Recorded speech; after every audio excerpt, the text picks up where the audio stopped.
Ես երբ ավարտեցի իմ պաշտոնը,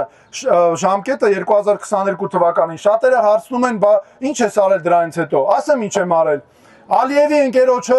որը Արցախում շրջափակման նաև պատասխանատուներից էր, դատի ենք տվել Վաշինգտոնի ֆեդերալ դատարանում, Երուսաղեմում դատի ենք տվել մեր հայկական թաղամասի հողերի համար դատավարությունն ենք բացել, ինչի, որ չկարողանան մեզանից վերցնել, Լոնդոնում նույնպես դատի ենք տվել, այս Շարլ Միշելին էինք ուզում դատի տայինք, ինչի, որովհետև ասում ենք դու գիտես, այդքան քեզ ասում ենք, որ Արցախում էթնիկ զտումներ ալնում, դու այդքանի գլուխ ունես, որ մեր ժողովրդին քո քաղաքական շահերի համար այդ հարցերը առաջ ես տալի, Շարլ Միշել, ով ուզում է լինի, մենք ուղղակի ժամանակի բերումով նա պաշտոնից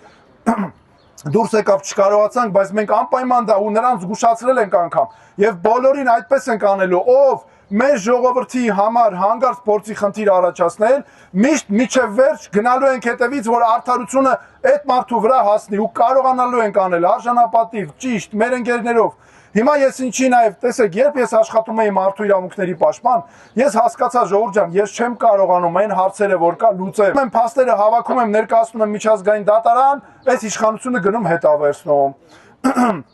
Ասում եմ հայոյանք տալը պաշտոնյաներին չի կարելի, սրանք ավելի են հայոյախոս դառնում, այդ ֆեյքերի ֆաբրիկաներով եւ այլն։ Ես հասկացա, որ ես պետքա որոշում կայացնողը լինեմ։ Ես հասկացա, որ ես պետք է ես ունենամ այդ հնարավորությունը, որ ես այդ հարցերը լուծեմ։ Այո, ես պետք է, բայց դրա համար ստանամ ժողովրդի քվեար վստահությունը։ Ժողովուրդ ջան, էսա ուրիշ մեխանիզմ չկա։ Եվ ես հանուն դրա եմ եկել քաղաքականություն, հիմա խնդրում եմ, որ դուք ինձ վստահեք, ուղղակի խնդրում եմ ինձ վստահեք, ես խոստանում եմ, որևէ անգամ չեք ամաչի իմ համար, որևէ անգամ գլուխ չեք կախի իմ համար, մեր թիմի համար, որովհետև մենք աշխատելու ենք հանուն Հայաստանի։